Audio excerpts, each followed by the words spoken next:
If you clicked on this video, you must have some problems with fungus or think you do. I had a very severe fungal outbreak. It was in my greenhouse and it spread around to all areas, even to my house. And most of my plants were being infested with this fungus, and on many of my seedlings, I couldn't even grow seedlings. They kept dying. So for a few weeks, I couldn't grow plants. So fungus is something that can affect anybody, anywhere. And so in this video, what I want to do is show you a few pictures of what fungal infestations look like, and then we'll talk about ways to get rid of the fungus and ways to prevent fungus from getting in your grow area in the future.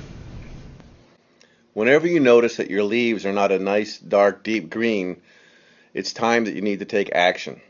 One of the most common discolorations is what you'll see here, where the lower leaves begin to yellow. This is not a real problem, and it's certainly not a fungal infestation. Here's a close-up of the leaf. Notice the entire leaf is yellowing. It's not individual small little spots.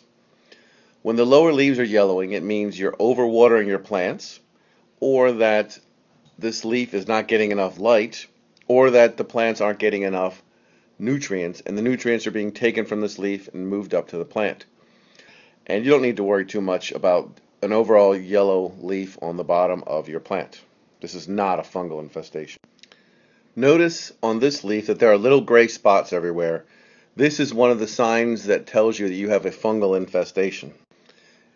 Here we can see the leaf a little closer. Notice that there are several irregular shaped gray spots all over the leaf, and they're not just at the leaf margins or edges. This is a good sign that unfortunately you have a fungal infestation. You certainly don't need a PhD to diagnose that this plant is having some serious problems.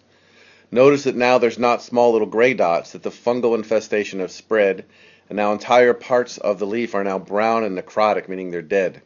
I would remove this plant from the greenhouse. There's really no way that this plant can be saved at this point. So what you want to look for many types of fungal infestations, if not these gray spot areas, are spots of yellow with brown around them. Notice the irregular shaped spots here. This is a sign of a fungal infestation, and you need to take action to fix it. On this last picture here, notice the gray circle spots on the leaves. What happened is, as I was watering the plants in my greenhouse, little drops of water fell off the watering can and created a great environment for fungus to grow on the leaves. So if you have fungus in your grow room, there's a few things we can do to prevent it or slow it down. Number one, you got to clean. If you have any dead plants or old soil, get that out of your grow room. Any leaves that have the fungus on them, cut them off, get those out of the grow room. Then you want to wipe down your grow area with a 10% bleach or 10% hydrogen peroxide solution to get rid of any fungal spores that are in there. The next thing you want to do is change the environment so that the fungus can't grow as well. In order to do that, you need to know the temperature and humidity in your grow area. All good growers should be keeping track of temperature and humidity. If your humidity is 60% or higher, you need to lower that. You're going to have to vent your grow area. Also, if you don't have a fan in there, increase air circulation is going to make it harder for that fungus to grow. So lower the humidity, increase the airflow. The other thing you can do is introduce beneficial microorganisms into the environment. There's lots of products today that have beneficial organisms in them. My favorite, of course, is stump tea. By introducing these bacteria or the beneficial fungus called mycorrhiza, they're going to compete with the bad fungus and make it harder for that fungus to grow.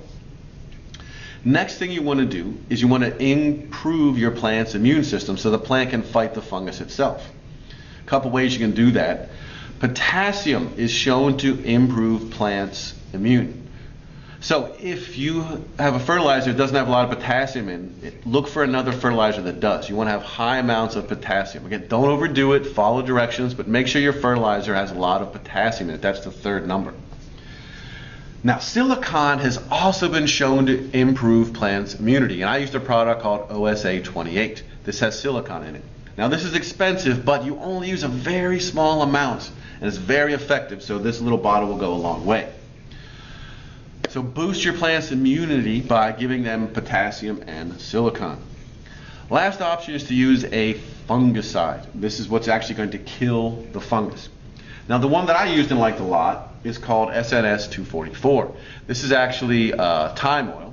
And if you follow directions, it says to spray the plants when they're not under bright light. So I did it right before the night cycle.